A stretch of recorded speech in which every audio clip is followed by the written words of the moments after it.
Michael, thank you for coming and doing this for us. So for Medtronic, you're here at a Mobile Health Summit. Why is mobile health relevant to you and to Medtronic? Well, I think for a number of reasons, and let's take the first one. I think the healthcare industry is changing. It's changing dramatically. It's changing across the world, not just here in the United States. And Medtronic is a major player in the healthcare industry. We provide medical technology. We provide therapies for chronic disease. And I think the future is going to be around healthcare anywhere. If you talk about healthcare anywhere, by default that means mobility.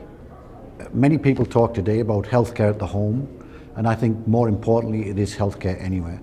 And mobile devices are going to play a significant role in that. And Medtronic's devices, many of them are implantable. So by default they've got a lot of data in those devices which is needed by a physician.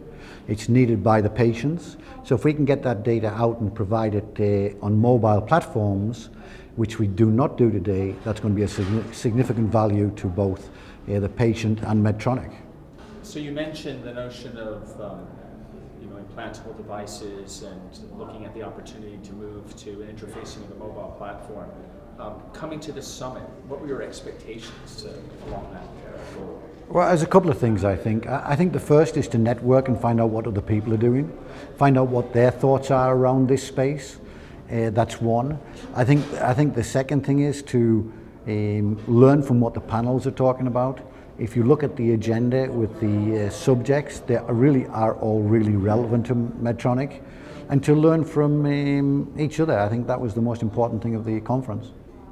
And I know it's early, it's only been through the mornings thus far, but has there been any key takeaways yet? Any aha moments, anything where you thought, aha, now I know, I need to take that action? Yeah, there hasn't been any really yet, but I think what's been really giving us a confidence is that we're all in the same boat. We're all looking at the same areas. We're all looking at, there's 5 billion people out there with mobile devices. How do we get the data to them? How do we get it in a way that's understandable to them? How do we get it in a way that can be used by multiple people? I think our aha moment was that we're not going to be able to go with one provider. We're going to have this data going across multiple devices. There isn't going to be one, even though Apple, as an example, is prevalent in the market. It's going to be needed across multiple types of devices and multiple types of networks. I think another aha moment was basically that the third world countries, the emerging markets as we call them, those are going to move maybe faster than the developed markets.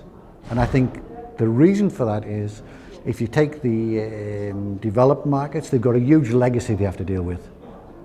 There is no legacy in these emerging markets. That's another aha moment for me. And if there was one thing that you could change in the ecosystem as you've started to understand it, that you think would really move this agenda forward, what might that be? I think the regulatory environment. The regulatory environment is hurting us all. Many of the mobile companies are very nervous about getting into bed, so to speak, with the healthcare industry or medical technology, simply because they don't want to have to follow the regulatory rules that we have to do. It would slow down their innovation. So I think regulatory and compliance needs to change significantly for us to move at a greater speed.